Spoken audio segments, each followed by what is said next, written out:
बोलिए प्रेम से बालाजी महाराज की जय। प्रिय श्रोताओं, यह व्रत 21 या 45 मंगलवार तक रखना शुभ माना जाता है और फिर उसके बाद आखिरी मंगलवार के दिन विधिवत उद्यापन भी करना चाहिए। और अगर आप यह व्रत पहली बार रख रहे हैं तो यह व्रत किसी भी माह के शुक्ल पक्ष के पहले मंगलवार से रख सकते हैं। तो चलिए अब सुनाते हैं आपको इस व्रत में सुनी जाने वाली मंगलवार व्रत कथा। प्राचीन काल की बात है, एक नगर में ब्राह्मण दंपत्ति रहते थे। उनके पास सब कुछ था पर संतान नहीं थी, जिससे वे बड़े दुखी रहते थे। पर वे दोनों ही हनुमान जी के बहुत बड़े भक्त थे और पुत्र की कामना से हनुमान जी का पूजन और व्रत किया करते थे। काफी सोच विचार करने के बाद ब्राह्मण ने सोचा कि वो हनुमान जी का पूजन करने के लिए जंगल में चला जाए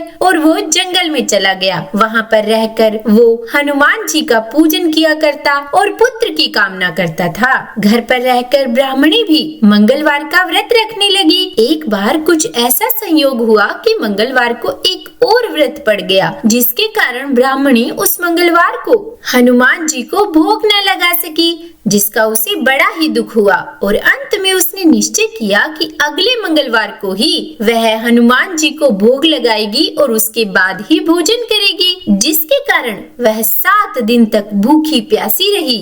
और जब अगला मंगलवार आया तो वह बेहोश हो गई। हनुमान जी उसकी श्रद्धा और भक्ति देखकर बहुत अधिक प्रसन्न हुए और उन्होंने ब्राह्मणी को दर्शन देकर कहा कि मैं तेरी भक्ति भावना से बहुत अधिक प्रसन्न हूँ, इसीलिए तुमको मैं मंगल रूपी बालक दिए जाता हूँ। तो इसे अपना पुत्र जान, यह तेरे सारे कष्ट दूर करेगा। और फिर ऐसा कहकर हनुमान जी अंतर्ध्यान हो गए। सुंदर बालक को पाकर ब्राह्मणी अत्यंत प्रसन्न हुई और वह बालक को मंगल कहकर पुकारने लगी। और फिर कुछ दिनों बाद ब्राह्मण देवता जब जंगल से लौट आए तो घर में मंगल नामक बालक को खेलता देखकर उसने ब्राह्मणी से पूछा कि यह बालक कौन है। तब ब्राह्मणी ने बताया कि यह तो महावीर हनुमान जी का प्रसाद है और कहा कि मंगलवार व्रत से प्रसन्न होकर हनुमान जी ने उसे यह बालक दिया है। पर ब्राह्मण को ब्राह्मणी की इन बातों पर यकीन नहीं आया। उसने समझा कि ब्राह्मणी अपना पाप छुपाने के लिए यह मन घड़त कोई कथा सुना रही है और वह पत्नी के चाल चलन पर शक करने लगा, जिसके कारण वह बड़ा ही दुखी रहने लगा। और एक दिन जब ब्राह्मण जल भरने के लिए कुएं पर जा रहा था तो ब्राह्मणी ने उससे कहा कि साथ में मंगल को भी लेते जाओ। ब्राह्मण उसे भी साथ ले गया और मौका देखकर उसे कुएं में फेंक दिया और मंगल को कुएं में डालकर जल लेकर वह घर लौटा। तो ब्राह्मणी ने आते ही ब्राह्मण से पूछा कि मंगल कहाँ है, और ब्राह्मण इससे पहले कि कोई उत्तर दे मंगल ने मुस्कुराते हुए घर में प्रवेश किया। इस प्रकार मंगल को सही सलामत खड़ा देखकर ब्राह्मण को अपनी पत्नी की बात में कुछ सच्चाई दिखाई देने लगी। और फिर उसी रात ब्राह्मण को हनुमान जी ने भी स्वप्न में दर्शन देकर कहा कि हे ब्राह्मण, तुम ब्राह्मणी पर व्यर्थ ही संदेह करते हो। वह सती साध्वी महिला है। मंगल मेरा ही वरदान है, जिसे मैंने उसकी भक्ति भावना से प्रसन्न होकर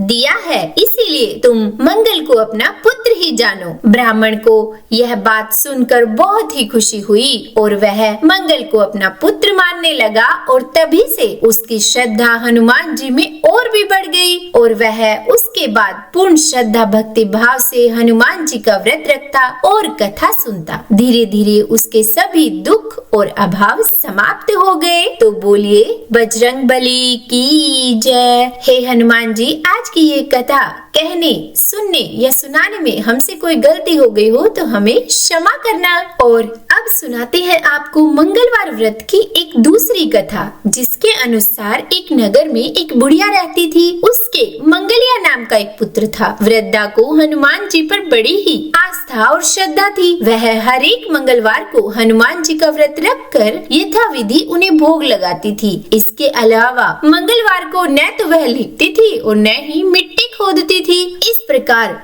व्रत रखते हुए जब उसे बहुत समय बीत गया तो हनुमान जी ने सोचा कि चलो आज इस बुढ़िया की श्रद्धा की परीक्षा की जाए, और वे साधु का वेश बनाकर उसके द्वार पर आ गए और पुकारा कि है कोई हनुमान जी का भक्त जो हमारी इच्छा पूरी करे। जब बुढ़िया ने यह पुकार सुनी तो बाहर आई और पूछा कि महाराज क्या आज्ञा है। तब साधु के वेश में हनुमान जी बोले कि मैं भूखा हूँ, भोजन बनाऊंगा, तू थोड़ी सी जमीन लीप दे। तब बुढ़िया ने हाथ जोड़कर प्रार्थना की कि महाराज लीपने और मिट्टी खोदने के अलावा जो काम आप कहेंगे वह मैं करने को तैयार हूँ। तब साधु ने 3 बार प्रतिज्ञा कराने के बाद कहा कि तू अपने बेटे को बुला, मैं उसे औंधा लेटाकर उसकी पीठ पर भोजन बनाऊंगा। जब बुढ़िया ने यह सुना तो उसके पैरों तले से धरती खिसक गई, मगर वह वचन हार चुकी थी। उसने मंगलिया को पुकार कर साधु महाराज के हवाले कर दिया, मगर साधु ऐसे ही मानने वाले नहीं थे। उन्होंने बुढ़िया के हाथों से ही मंगलिया को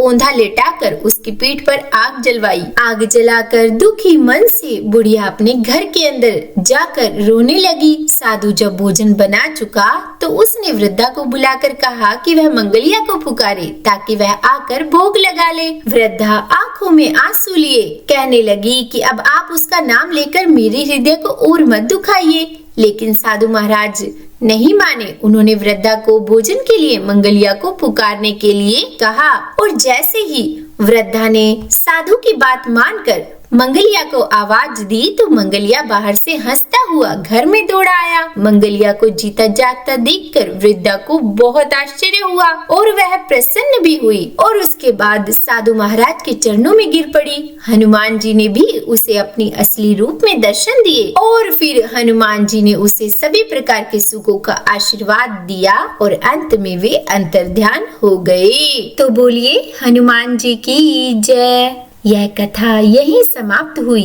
हे हनुमान जी, आज की ये कथा कहने, सुनने या सुनाने में हमसे कोई गलती हो गई हो तो हमें क्षमा करना।